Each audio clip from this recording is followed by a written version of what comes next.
Doctor. And the police are particularly anxious that the cause of death be determined at the earliest possible moment. It's a pity. She was a very beautiful woman. One hates to perform an autopsy on a beautiful woman. But you've no other choice, Doctor. Most unusual. There are no marks of violence on the body. What do they suspect? Poison? Have they any idea? My understanding is, Doctor, that the authorities are entirely at sea as to how she was killed. They know why, but, and they also have the fellow who killed her. But... Yes, that doesn't matter. That's none of our business. Our business is to find out what killed her. And yet, one often wonders, what could have caused the last thought that was cut off by death? If it was spoken now, what would it be? Yes, you're here. You found me at last. But you know if you kill me, I warn you. Don't come and outstep. No, don't, please. Don't! No, I told you I didn't want the bandage. Why, Laura? Why are you so opposed to the bandage? Does it remind you of something, perhaps? What do you mean? Oh, nothing, Laura, nothing. Now, won't you lie down again and let me complete the examination? You're a sick girl, you know, in a highly nervous condition. I want to know what you meant by saying the bandage reminded me of something. If you don't know, how should I? You don't fool me for a minute, Doctor. I know how you feel about me. Do you, Laura? Then I wish you'd tell me, for I don't know. I don't know how I feel about you at all. You're clever, Doctor.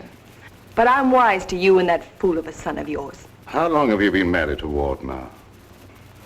Too long. And why don't you give him his divorce? He's asked you often enough. I'll give him a divorce when I'm good and ready. I see. I'm not afraid of anything he can do, or you, or anyone else. What's that? Your heart's beating like a trip hammer. I must warn you that this high state of nervous tension... What's that noise?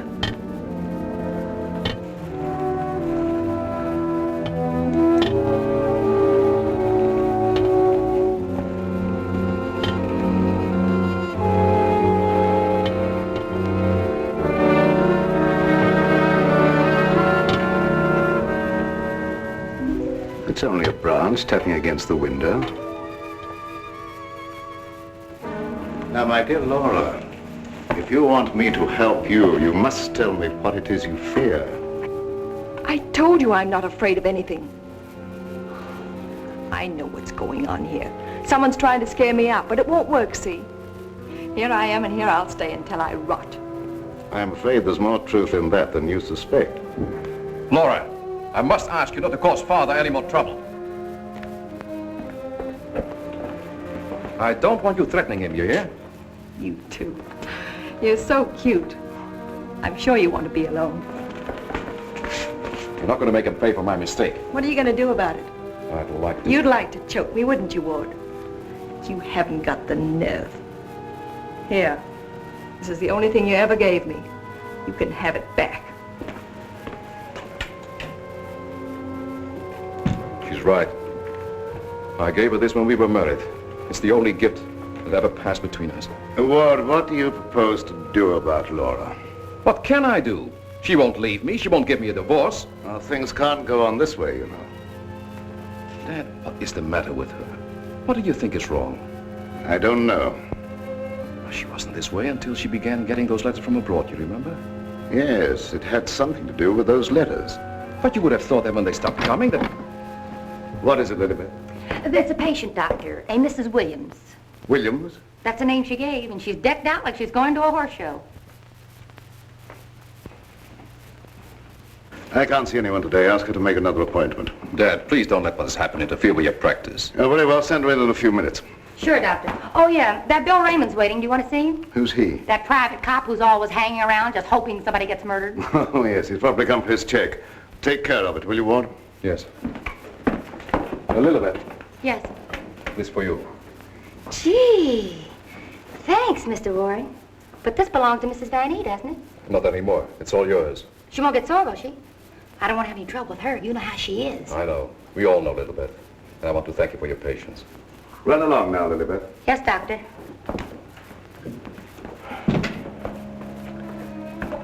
You made a fatal mistake, my boy, in marrying Laura. Yes, I know. But you don't suppose I'm going to stand for it forever, do you? No, I don't. And I don't think it will be necessary. Do you have a plan? I think it'll be better if you leave everything to me. From the day a mysterious caller came to see Dr. Rennie. Oh, yes, I remember now, Mrs. Williams. I spoke to you this morning on the telephone. I'm sorry, but I can't tell you any more now than I told you then. Oh, naturally, Doctor. I did not mean to imply that there were any abnormal goings-on here. I assure you there is not, Mrs. Williams, nor will there be. Nevertheless, Doctor, the way you were described to me and the way your place was described to me, I am certain that I am in the right place. May I ask from whom you obtained these descriptions? From a friend, Doctor. A mutual friend. Lilybeth, the woman I love. Can't we be friends? Stop tracking your big flat feet after me wherever I go. I've got things to do. Oh, gee, it's wonderful just to see you around, busying yourself, the little housewife. I never knew the cop who didn't love to stand around and watch other people work. Mrs. Williams, it's obvious from your conversation that you've come into possession of certain facts concerning my past. I know of only one person who could have given you that information, and it was my belief, yes, even my hope, that person was dead. But let me say that even if that person were alive, I should not submit to blackmail from you or from anyone else. You show great courage, Doctor, for one in your unusual position. There has been no question of blackmail. I came here seeking your cooperation, which you have refused to give. So, let us call the matter closed. Thank you. Au revoir, Doctor.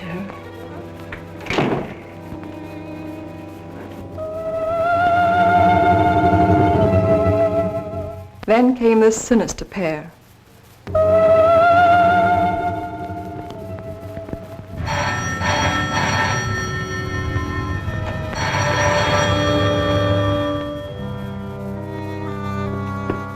My little guardian of the doorbell.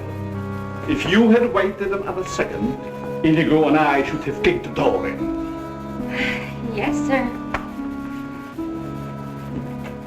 Sir, there is an air of inquiry about you that immediately offends my deepest nature. There is something suggesting Scotland Yard, the French Sûreté, the Italian Carabinieri, the Turkish Police, and other minions of the law. Short, sir, I think you're a cop. Yeah, how'd you know? I believe I'm in the home of Dr. Joseph Van E. Yes, sir. I mean, sirs. Oh, do not be polite to Inigo. He's only offended by it. Run along, Inigo. Make yourself at home. We got a nice tree in the yard, but it ain't got no coconuts. Micinata, Tarossin, ja ylän. Vai adoptiinakään. On tänne. Tillä is namostu. My little friend Inigo is deaf and dumb. He cannot hear and he cannot speak. But he reads the lips. And I would advise you to say nothing to annoy him. For his temper is short, indeed. This, I presume, is Dr. Van E's private office. Yes, sir. But I really should announce you. My dear girl, if I allowed myself to be announced, I doubt I would be received anywhere. I'm sorry, really I am, but the doctor won't see anybody without an appointment. Appointment? I have had an appointment with him these 20 years. He will see me. Doctor, somebody's coming! My dear doctor, truthfully can it be said that your house is your castle, protected by your countless slaves? So it is you, Leonard. I was warned you might appear like one of your own illusions out of nowhere. My dear Joseph, you have not changed a bit. Have you met my friend, Mr. Raymond? Raymond? Oh, Raymond. No doubt a relative of the great magician of the same name. Mr. Raymond is our private patrol officer. He keeps an eye on the premises for us. And other comings and goings. A very good idea, my dear Joseph, to have a private bodyguard at your beck and call. Well, you fellas are old friends, I can see that. Oh, yes. Old friends. Well, then maybe you'd like to be alone to talk over old times. A very good suggestion. Thank you, Mr. Raymond. I won't be far away, Doc. Well, so long, Mr. Leonide. Don't pull any more little men out of your hat. Well, Leonide, what brings you to me after all this time? The long arm of coincidence, my dear Joseph. Simply the long arm of coincidence. Aren't you glad to see me again? No, I can't say that I am. You with your foreign background and I, what have we two in common?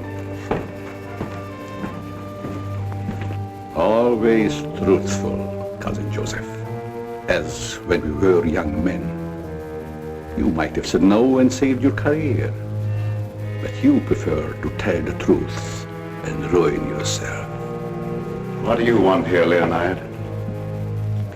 A few days' hospitality, my dear Joseph. Nothing more. Is that too much for one cousin to ask of another? Remember, we agreed not to think of each other as cousins again, Leonide. Bygones, my dear Joseph. And I'm willing to forget. And I suggest that you do the same. You've grown older, Leonide, but there may be something in what you say. I'm not one to hold a grudge. But don't do anything that will make me regret my action. You have my promise. Now, if you will show me to my room. Oh, I should say, I have a traveling companion from whom I am inseparable. Who? Inigo, a dwarf, one of the little men. He became very much attached to me when he lost his master. You do not object? What good would that do?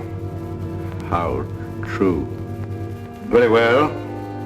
You may have the room next to my daughter-in-law. I know you'll like that. Oh, yes. The lady, who I'm told has an utmost horror of having her eyes blindfolded. A phobia of most interesting origin, I dare say. Something to think about. That night, my husband questioned Leonard about my past.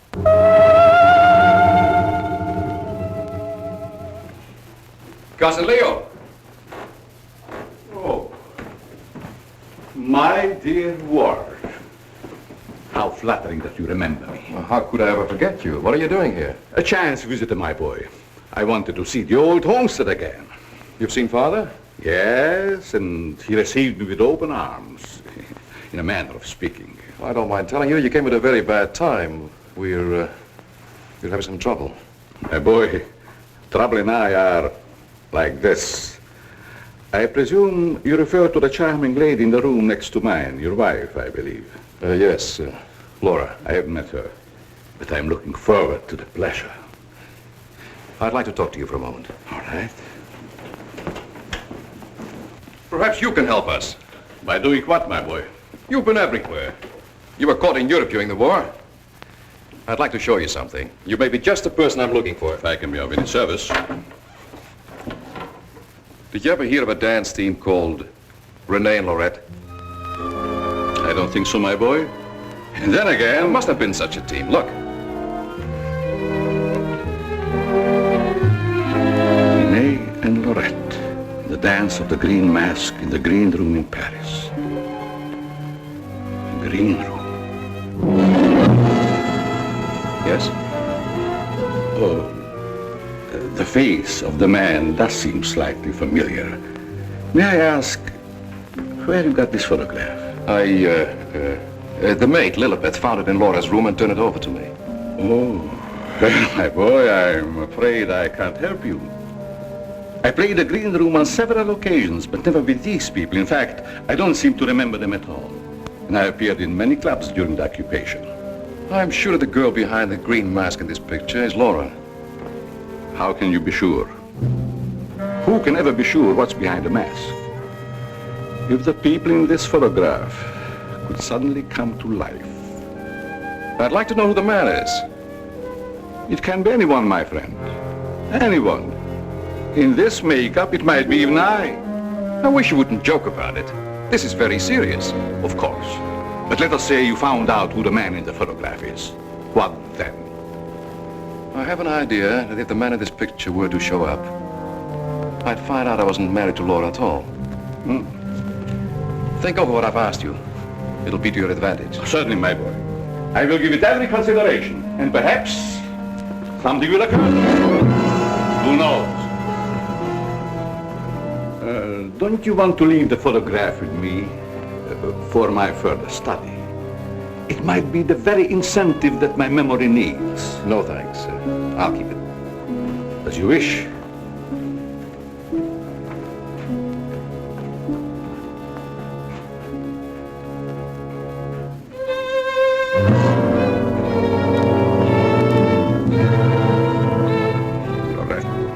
Laurette.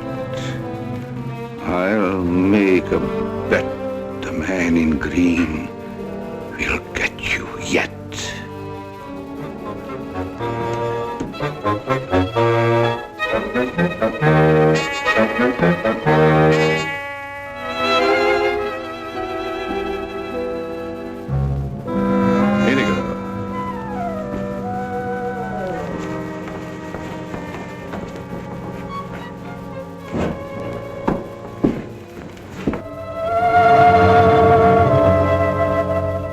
A gruesome surprise was in store for me the following morning.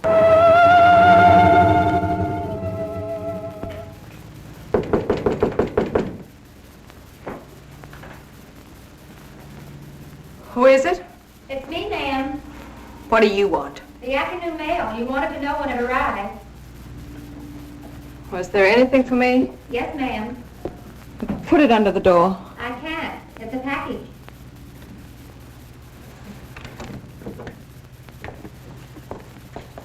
What's in it? I don't know. It's against postal regulations to open other people's mail. That's never stopped you before. I'd like to know what you mean by that remark, ma'am. Oh, shut up and get out. Don't you want me to help you open No, it? I don't. Get out. It's addressed to you in green ink with a warning. Look out for the man with the green mask.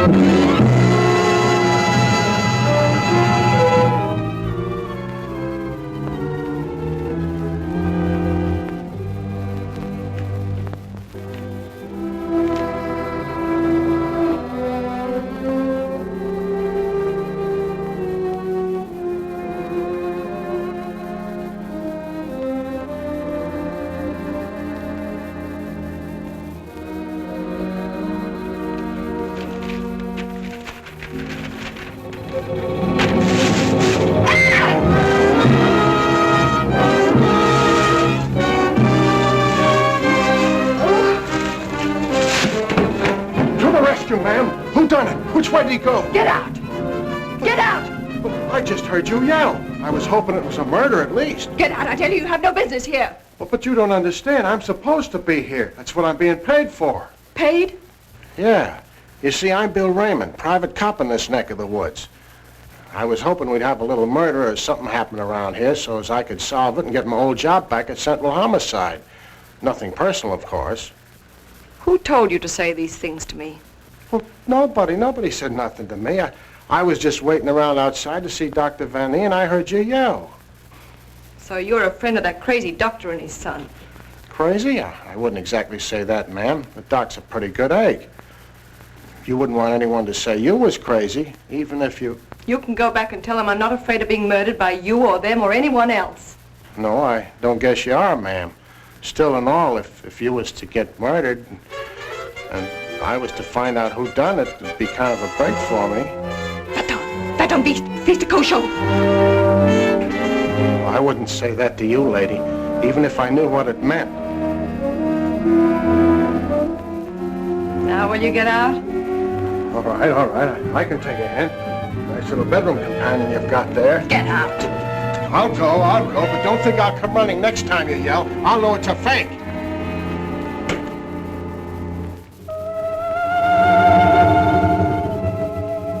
I became afraid and my mind started to crack.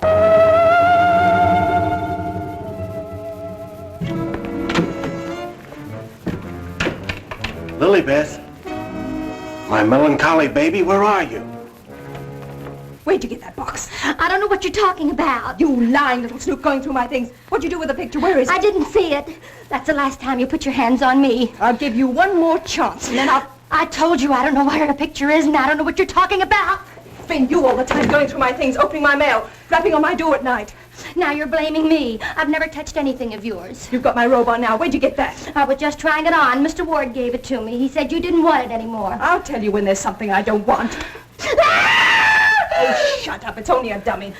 A dummy? Where'd you get that thing? I suppose you're going to tell me you don't know anything about that either. Oh, I bet it was in the box. In the box I brought up for you, that's what. There were no stamps on it. How did it get in the mail? I don't know. The doorbell rang, and I thought it was the mailman. I opened the door, and it was sitting there on the stoop. You're lying. No, I'm not. I don't mind telling a lie now and then, but I'm not lying now, honest. You're trying to scare me out. I'm not leaving. No, but I am. You come here. You and Mr. Ward are pretty thick, aren't you? Thick? Yes, thick like your head. He's fallen in love with someone else. Who's she? I don't know. It's not me. I know it isn't you. I know all the signs. He's fallen in love with some simple-faced man. There's always a way to get even with them. I've got to find that picture. Otherwise, they won't know what he looks like. I've got to send it to the police. He won't dare touch me. Who do you mean, the man in the picture? Have you seen him? Maybe I have, and maybe I haven't. Maybe I saw him go behind the thicket, or through the wall, or under the house. He's here in the house? Yes, I let him in. I let him in. He was waiting outside to get you, Miss Laval. Miss Laval. There's nothing safe from your prying eyes, is there? You think you know everything, don't you? I know why you're afraid, and I know what you've done. No, I'm not so thick. I'm not as thick as you think I am, Miss Laval. That head's supposed to be you, kind of a calling card. I'll remind you that... Why, you...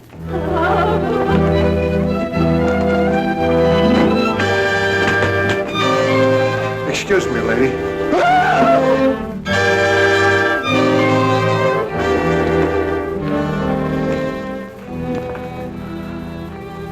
Oh, I'm afraid. I'm afraid. Where are you hiding? Dr. Rennie! Dr. Rennie!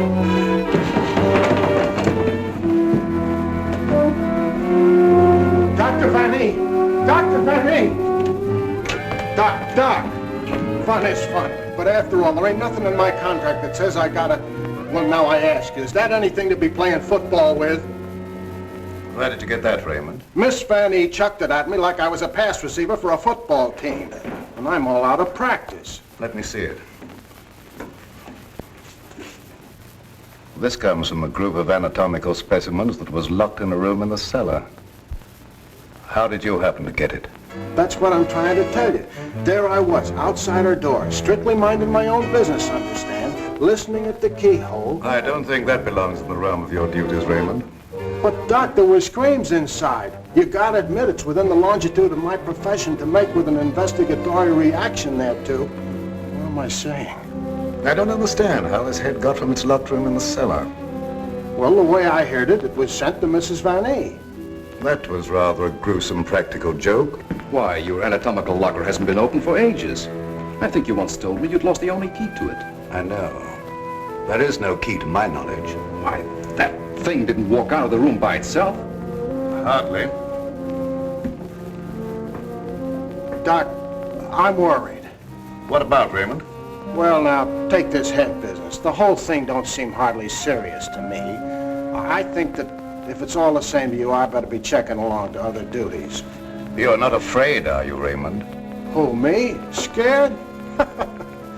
It's just that I don't think that there's going to be any murder here done after all. That's too bad. Well, it's not your fault, I guess. It's just not my lucky day, that's all. Thank you, Lilibet. Oh, Miss Lilibet, have you a little more coffee in the kitchen? What happened to the 3 gallons I already gave you today? Lilibet, what you need is a good, strong, steady man Who is always hanging around, tracking up my floors and things. What's that on your shoe? Looks like cobwebs from out of the cellar. What were you doing in the basement? It could have been the attic. Bill Raymond, you're holding out on me. What are you up to? Up to? Yes. Who asked you to go poking around in the cellar? It was in performance of my duty. What duty? What did you find? Absolutely nothing. That's what makes me so disgusted. Too bad about you. You know, Lilibet, I think somebody around here is just kidding. They don't mean business at all. Why don't you just wait around and see? Say, if you got any inside dope, I wish you'd tip me off. If I'm ever going to get back to Central and prove I'm a good detective, I gotta have some clues.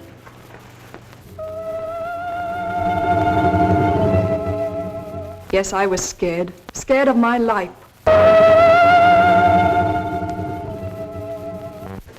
I expected big things of that ghoulish-looking guy, but he ain't delivered neither.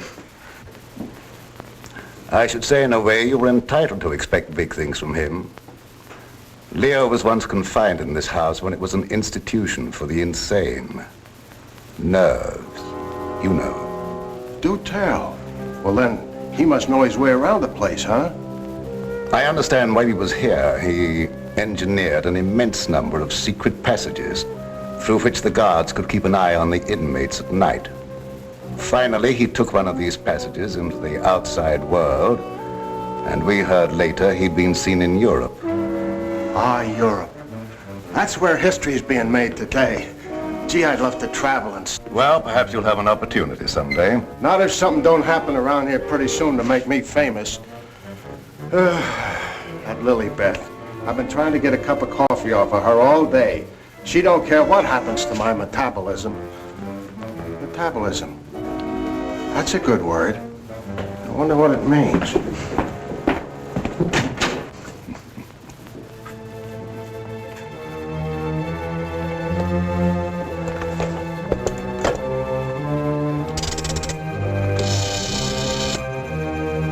Operator, I want the police right away.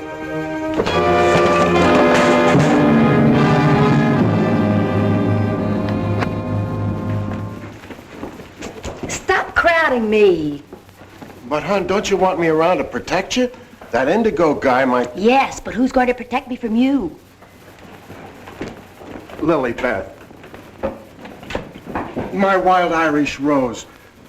I just live for the day when I can take you out of all this. When I can slave and get you the luxuries in life. Gee, I'd gladly work my fingers to the bone to buy you expensive motor cars and furs and jewels and things and serve you breakfast in bed. What's the matter with me? Am I crazy? Yes, and I'd hate to hang by my neck until you got me all those things. Yeah, you might get a little blue in the face.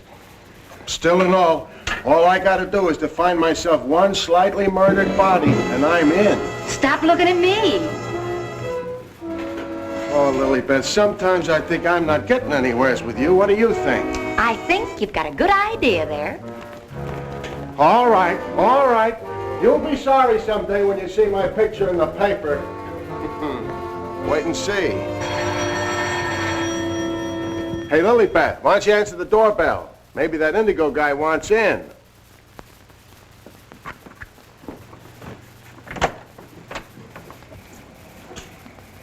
The doctor ain't home. You'll have to call some other time. Don't be silly. Don't say I didn't tell you. Close the door on your way out. Hey, wait a minute. Well, if it isn't Bull Raymond. Shh, Terry. You trying to ruin me? Ruin him. Come here, Bull. Meet Miss Cornell.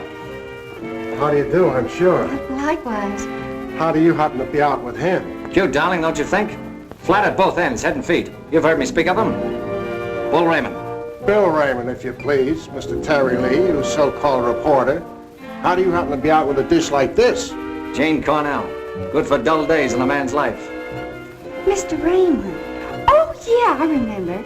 Terry told me about the time you shot up the dressmaker's dummy. Huh?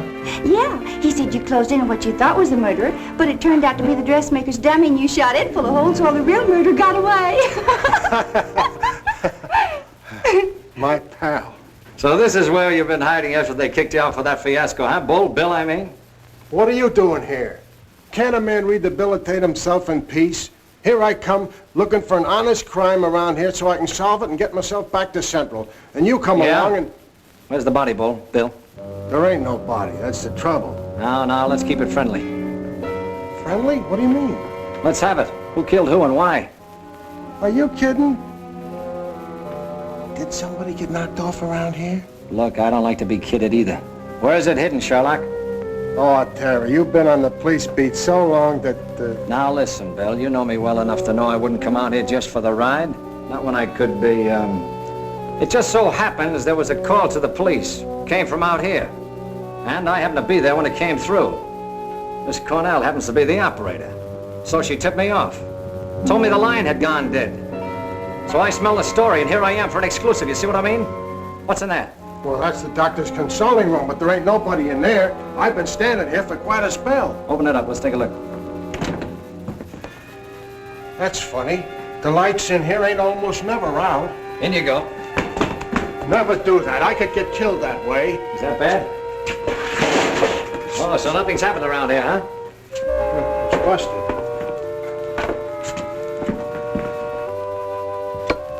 There, see?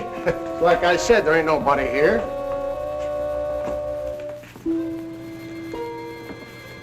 Hey, cut it out, will you? You're making me dizzy. Well, sure, somebody stumbled over it and pulled it out of the wall. Could happen anywheres.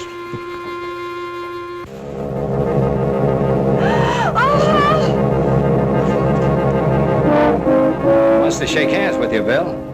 Step right up. Not me. You seen it first.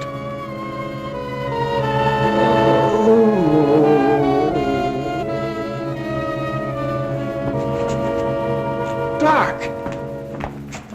Raymond, did you try and kill me? Oh, why, Doc, why should I do that? You ain't paid me for last month yet. How long you been here? Now, let me see.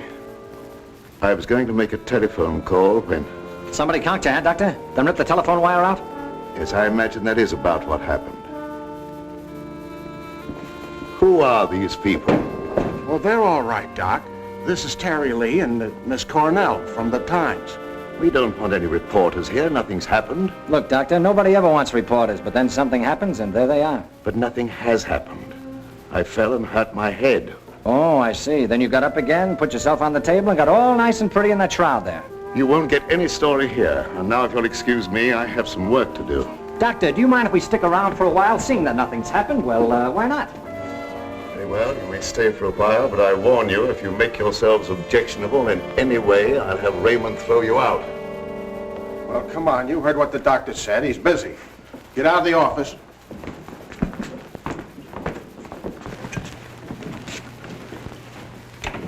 Probably a pretty nice guy, caught in a tough spot. That's the way I see it. You wouldn't want me to tell him you got kicked out of Homicide, would you, Bill, old boy? Oh, Terry, you're my pal. You know that, don't you? Would I kick you out? You would if you could, Bill. Now, why can't we have a little talk, quiet like? Well, if you just follow me in the parlor over here. Oh, me too, darling, me too. Darling knows everything about everyone, and that's how I learned. Did that? I just sit at his feet and listen. Yeah? Baby, I'm going to miss you an awful lot when I grow tired of you. Now, remember, you're just going to listen. Well, of course, darling. What else do I do when I'm with you? Sit down. Now, as I remember it, there was a singer at the Click Club who called herself Flora LaValle. Didn't she marry young Ward Vanny a couple of years ago? I don't know nothing about it. Oh, yes, you do. It was just about the same time that you had that affair with the dressmaker's dummy. Oh, yeah. Yeah, now I remember, Terry. You're right. She was down at the Click Club, and it was her that married Ward. Wasn't that on a bet of some kind? Well, there was a party going on, and somebody dared Ward to ask the singer to marry him, and he thought at the time it was a good gag, and he went along with it. That's right. He got pretty high and then popped the question at her. How romantic. I just love that. Hush, dear. L-I-S-T-E-N. Oh. Well, that's how it happened anyway.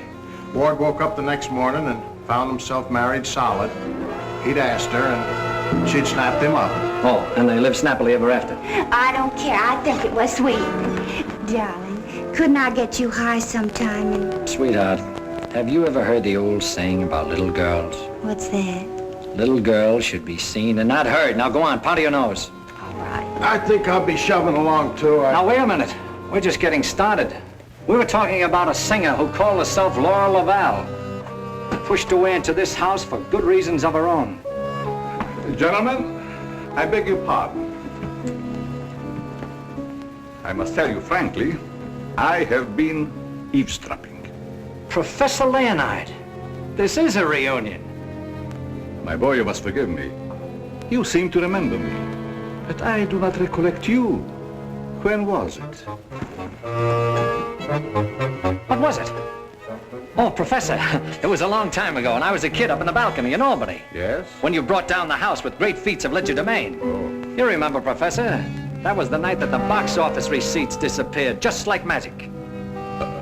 Part of the act, my boy. Just a part of the act. It's a pleasure to meet one of my youthful admirers. Terry Lee of the Central City Times. Oh, the press? Well, it's nice to have known you. Wait a minute, Professor. What's your hurry? Are you afraid I might bring up the subject of those certain unfortunate recent connections of yours? Shut in the dark, my boy, I'm sure. And I will ignore it. Of course. And this young lady, no doubt a companion of yours. Jane Cornell, my fiancée. Delighted. Likewise, I'm sure. Delightful. And I would suggest to take very good care of her. Mr. Lee?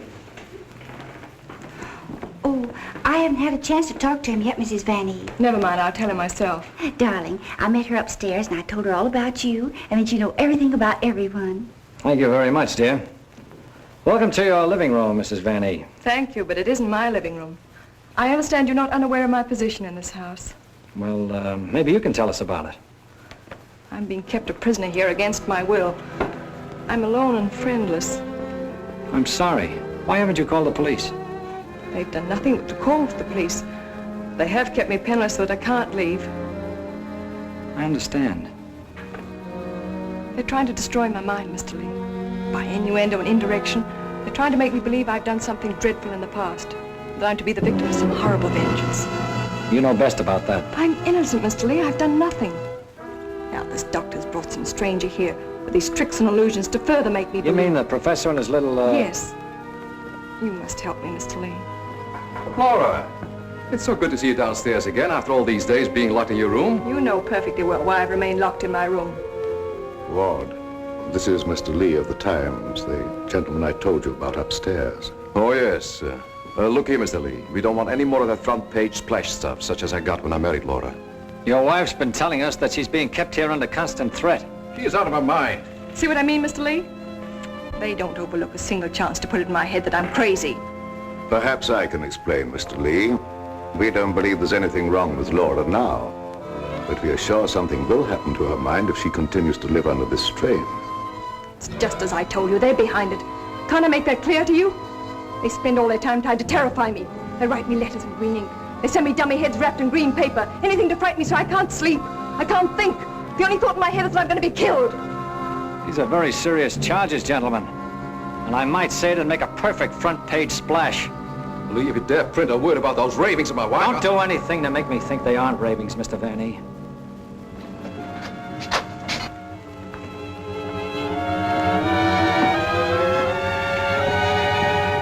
He said to put the blindfold on, and you will know the truth. No!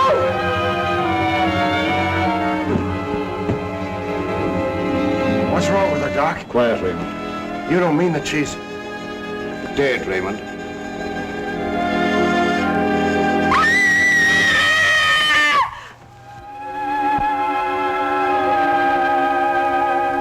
Then I knew that he was here.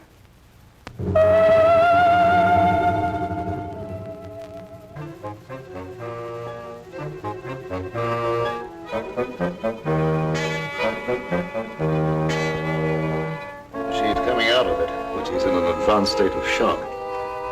May be necessary to administer a sedative. That's intended to shut her up.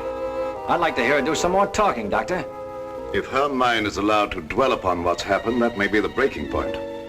Well, you've got all the answers. Look here, Lee, I don't like your tone. If you have any insinuations to make them to me. Okay, I will. Suppose you and I talk this over downstairs. I don't recognize your right to question me. However, if it'll make you leave Father alone...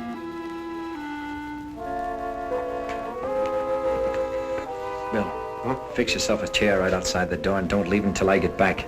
Sure, sure. But what about Lily-Beth? Don't she write nothing around here? Now, Lee, first I'd like to see your credentials. You bust in here saying you're a reporter. That's the old turn the tables gag, Vanny, but if it'll make you any happier, take a look. All right, you're a reporter. But I still don't understand how you and the young lady got the news about our troubles. Do you really believe that story, Lee? Do you in your right senses really believe that we are keeping Laura a prisoner here? That's what the lady says. She said that... Nonsense. Nothing would please me more than if she got out. Look, I don't get any of this stuff, Vanny, but there's a tricky deal going on around here, and I intend to sit in on it. Too bad I can't flash the city desk to make ready for a front-page replay. Yes, isn't it? Either your wife is the victim of a well-plotted program of persecution calculated to drive her insane, or she's the witch you say she is. You're the fellow with the nose for news. What does it tell you? It tells me that right now I'd like to know where your disappearing relative is.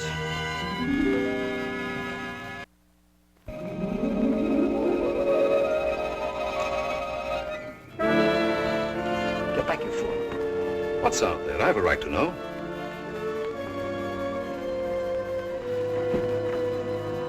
Don't see anything. What was it?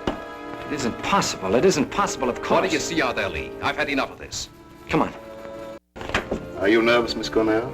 Oh, no. I think it's very exciting. Well, Professor, I thought I just saw you outside, baying at the moon. You disturb her sleep. Poor child. Where have you been? How will you start acting normally for a change? You're bringing suspicion upon all of us. I, my boy? What have I done? Suppose you tell us. Has no one arranged to silence you yet, Mr. Lee? What a pity. I don't silence very easy, Professor, and it'd take a lot more than what you've done to her. Do you suggest that I had a hand in that poor girl's unfortunate demise? Why don't you behave yourself, Professor? Mr. Van E here has the right idea. You're just gumming up the works. I did my humble best. Who are you working for? What do you expect to get out of it? I'm charging a debt, Mr. Lee. A debt contracted many years ago. Now, are you any wiser than you were a moment ago? No, but I'm beginning to get a general idea. By the way, how's that little girl of yours? I hope fervently that nothing happened to her. She would look so beautiful lying here. Look, Professor, I may not have been very smart in bringing Miss Cornell here, but if I thought you had any plan to do that... Why do you persist in making me the villain, Mr. Lee?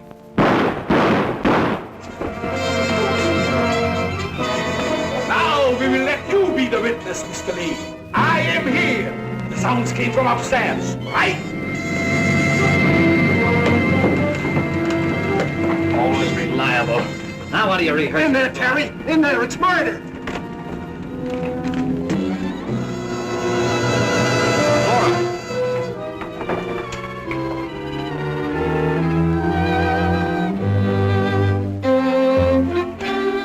Jenny, wake up!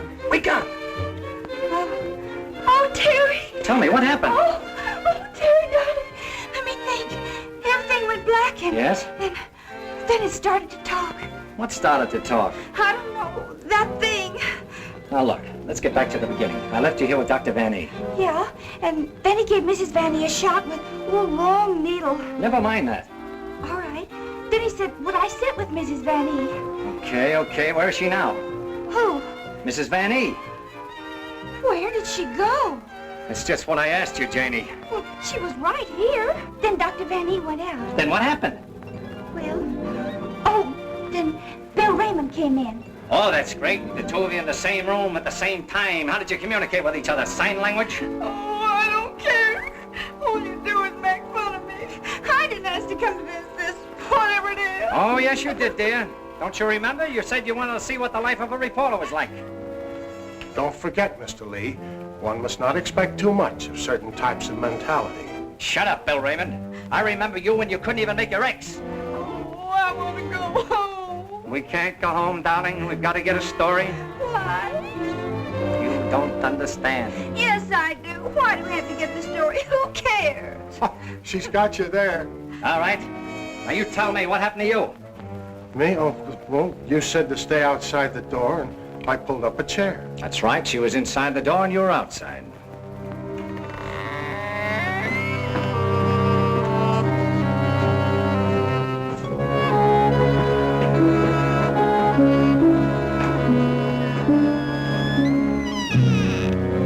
Then come that odor of heavenly perfume. That was an Olivette. It was sweet and penetrating, like an ancient drug. And I felt kind of sleepy-like. Oh, so sleepy.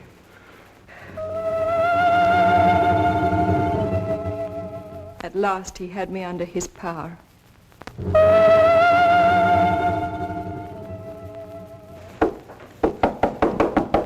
There must be a button or a gadget of some kind around here. 2 o'clock, almost deadline for the 9 o'clock final. Oh, Terry, what makes you think there's anything behind them walls? I've got a sneaking suspicion that the professor uses them for a disappearing act. I wish Lilybeth was here to make me a cup of coffee. Well, she's right over in the doctor's office. Why don't you ask her? Poor Lilybeth. I kind of hinted that all I needed was a murdered body, but I didn't think she'd take it personal. Will you stay with those walls? I've been around them 3 times, Terry. Thing I can't understand, if the professor was down here when the trouble was going on upstairs, he just had to be 2 different guys in order to have a hand in it. Oh, Terry, let's figure it out in the morning, huh? What's that?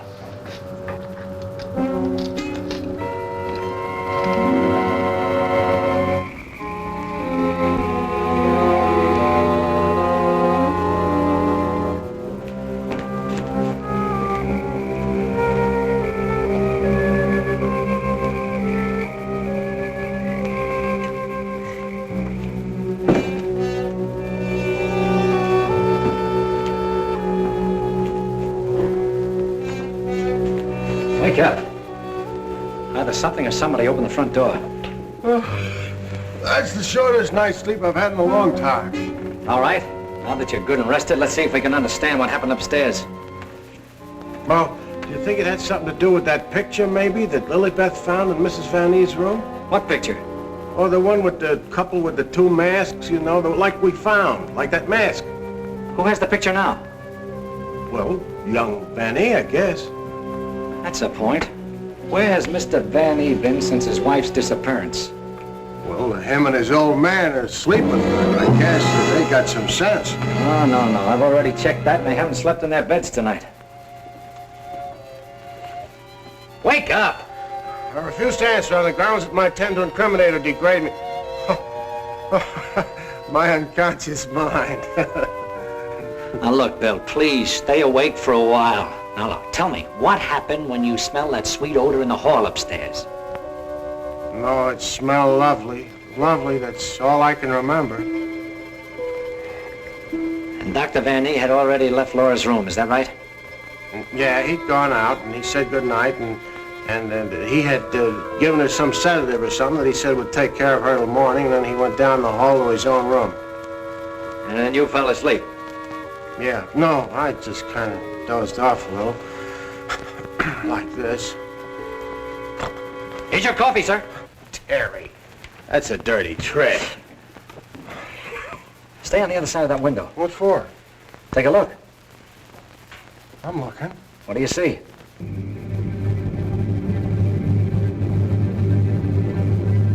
Why, it's Professor Leonard. You think so? Come on, get outside. Who, me? Yes, you. I can't go out there with Jane in here. Well, why can't I stay inside and watch and you go outside? Oh, that's great. You watch the way you did upstairs. Now, do you want that guy to get away? Yes. Standing there shaking in your boots. Aren't you ashamed of yourself? No. Well, you should be. Go on, Bill. This is your one chance to rehabilitate yourself. Wished I'd never even heard of the word.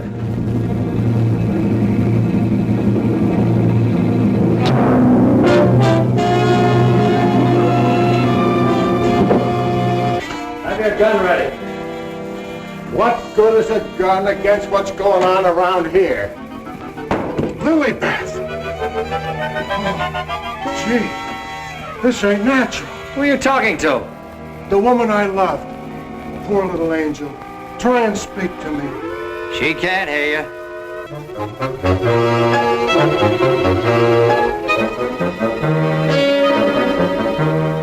What was you doing outside? You're supposed to be dead. Now you stay right here, honey. I gotta catch that guy in the shrubbery. Oh, gee. What are you doing to me, Lilybeth? I got work to do. Lilybeth, be reasonable, will you? If you don't cooperate, I'll never get back to Central. Never mind, Raymond. Take care of Lilybeth. Lilybeth! Yeah, that's who it was. I opened the door and she fell right in my arms. Like she had something special to tell me. You notice that fragrance about her? And to think this wilted flower was once even as you and I. Take her back into Dr. Van Ee's office. What's she doing wandering around? She's supposed to be a corpse. What happened to that guy outside? Never mind. You found her. I never knew she was lost. I missed her. I missed her from my office. Will you please take her back? What are you going to do? Yes, Doctor, and what have you been doing? We've turned this house upside down trying to find you. Hardly that, young man. If you'd done that, you would have found me. Now, Raymond, we can't allow this girl to remain in this condition any longer. But what can you do? She looks like a perfect stiff to me. Bring him into my office. Oh, Doctor, this may not be any news to you, but your daughter-in-law has disappeared. Oh, how dreadful. But let us say somewhat overdue, eh, Mr. Lee? You don't seem very surprised to hear about it. Young man, when you've been devoutly praying for something to happen, you accept your good fortune without question.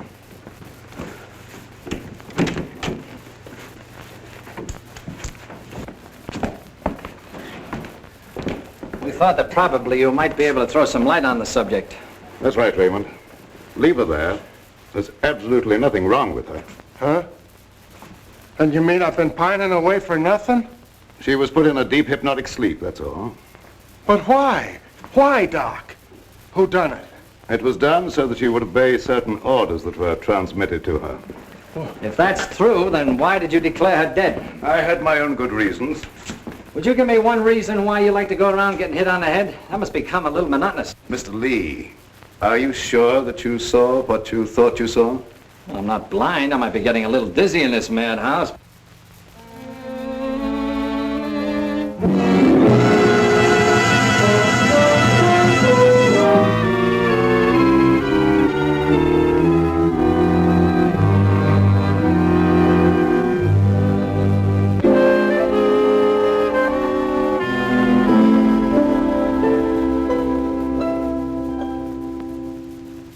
You know, Doctor, morning isn't very far off. And when the police get here, you've got an awful lot of explaining to do. You're in this up to your neck. By morning, let us hope no explanations will be necessary. Everything will have explained itself. Poor little sleeping beauty. Do you suppose someone thought she looked weak-minded and picked her out to carry out his commands? That's not always the case, Raymond. If Leah and I were here, we could settle this case very quickly. Gentlemen, it is my peculiar misfortune to always be in a position where I may eavesdrop. How can I be of service, Cousin Joseph? Oh, Professor. Ask me no questions, my friend, and I will tell you no lies. Leonard, you could undo certain mischief that has been done this girl. I know you can help if you will. I could, my dear Joseph. But I will not bring down the wrath of the unknown madman who is loose about these premises. It is a matter of self-preservation. And I had nothing to do with hypnotizing this girl. I have an idea that she may have already carried out the unknown's orders and that he no longer needs her. Nevertheless, my dear Joseph, you must excuse me. Just a minute, Professor. I wonder what would happen, Professor, if in connection with your sudden reappearance here, somebody dug up the old story of why you swindled Dr. Van E and then ran off and let him take the rap. I will not be blackmailed, Mr. Lee. And I observe again that you're a young man who knows too much for his own good. And I would also like to know where you obtained all this information. You're extremely young to have your fingertips on events of 20 years ago. I have a memory like an elephant. I never forget something once I hear it. I'm a sharpie, Professor, as every one of you will admit before morning. Now, Doctor, I'd like to bore you with a few questions. I wouldn't mind, young man, if you had the slightest idea of what you were looking for. Maybe if we start back to the time around midnight, when you administered what you call a sedative to your daughter-in-law. Are you inferring that I had anything to do with Laura's disappearance? Why do you keep evading the issue, Doctor? You know you'll have to confess when the police get here anyway. I would remind you, young man, that you're making a direct accusation, and I refuse to answer. Look, I want the facts and I want them now. Let's cut out the Mulberry bush routine. Listen, Bill, you're supposed to be a cop and you want to get back to homicide. Help me make the doctor loosen up. He knows a lot more than he's telling. Well, sure, I'll help Terry, but first let's get Lilybeth out of this. Maybe she can tell us something. Yes, Mr. Lee, it seems to me that you're not too anxious to have Lilybeth restored to consciousness.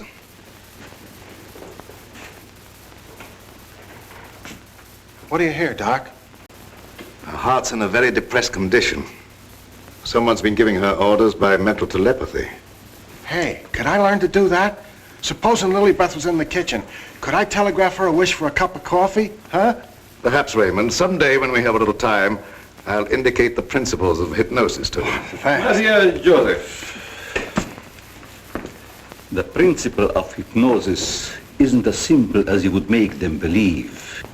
It requires a long and patient study. But I will risk the wrath of the unknown. For I see you truly love this child. And for your sake, I shall use my knowledge. Oh, gee, thanks, Professor. You're solid.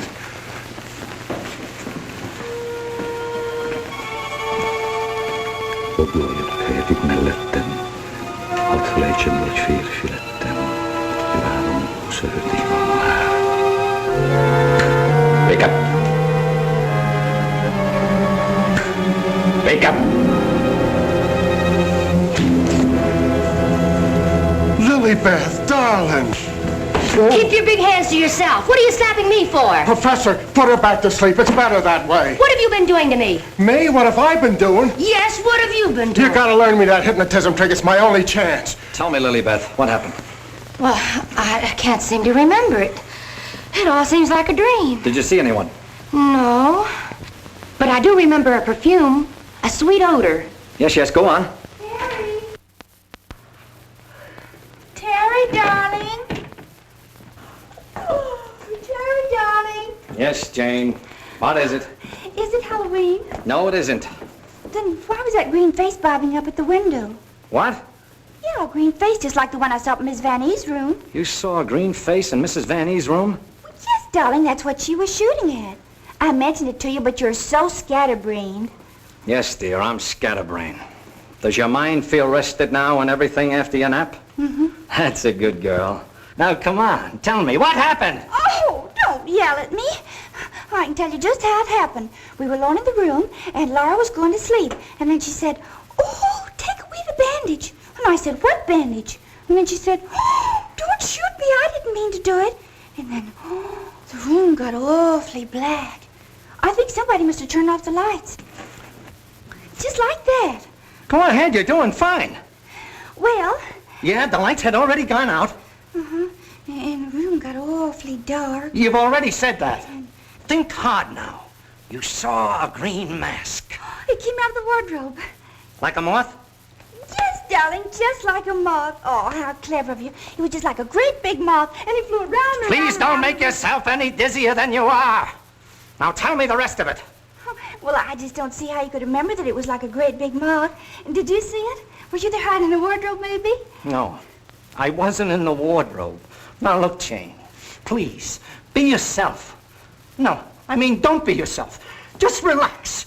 Relax. Mr. Lee, just a moment. Where were you?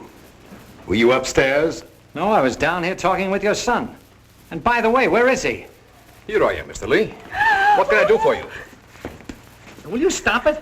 Yes, I was listening outside the door. You haven't answered my father's question yet. Oh, come on, take it easy, take it easy. Maybe you can tell us where you've been, Mr. Vanny. Of course you don't know anything about your wife's whereabouts. Oh, go on, tell him where she is. I want to go home. I'm hungry.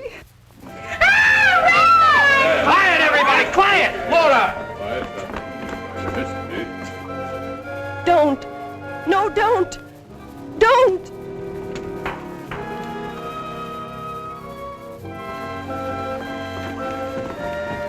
Laura!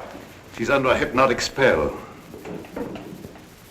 Ladies and gentlemen, it has been an exciting night, and you all are deserving of some explanation and relaxation for the strange goings-on. The guy who's doing the talking is behind the wall somewheres. Now you're getting smart, Sherlock. We introduce at this time the team of Laurette and Rennie as they appeared at the height of their success in the green room of the Paris Crillon. Sure, the mask, the picture. Mademoiselle Laurette.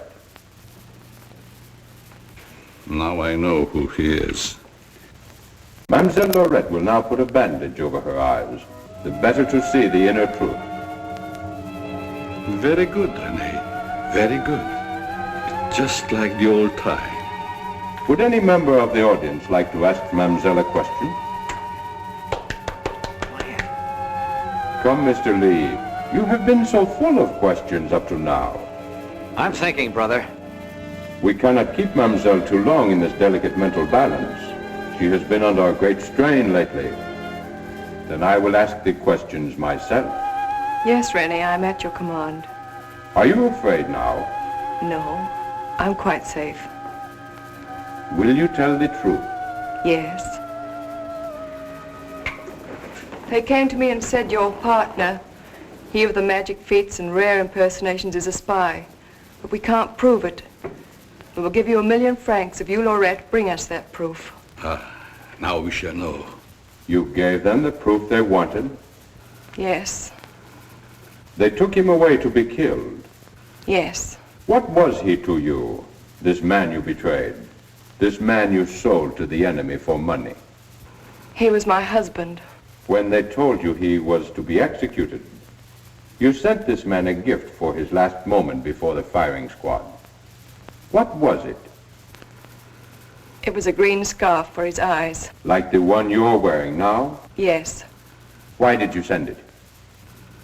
It was my scarf. I wanted him to know I had betrayed him because I hated him. He was good and kind, but I hated him for the power he had over me. I see. That is your only defense. You hated. You thought they shot him. You escaped to America. You thought you were safe. Then you found out he was alive and wanted revenge. Thank you, Mademoiselle Laurette. You may remove the bandage now. What do you see on the cloth, Mademoiselle? There's a hole in it. Yes. What else, Laurette? What else? There's blood on it. There's blood. I have come back. I am here, and I will have my revenge. No! No, don't touch me! Ah! Outside, under the window, you know where.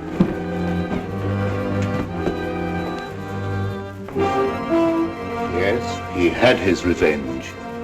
She's been living in mortal terror that he'd find her. Just a minute, lady. You ain't going nowheres. Well, if it ain't Mrs. Williams, come along with me. Come on, you want me to slug you? Get inside. Hey, Terry, come here. get a load of this. There's your man. At last I caught me a murderer. You're wrong. I never laid a hand on her. Nay, my boy, you kept your promise to me. You said you wouldn't touch her. But she's dead, ain't she? And you ain't going nowhere till we find out what killed her. And you, Professor, you know too much for your own good. I'm holding you, too. Now you're getting smart, Bill. Well, Professor, I see you two know each other. Yes. Rennie was my assistant. I taught him everything he knows.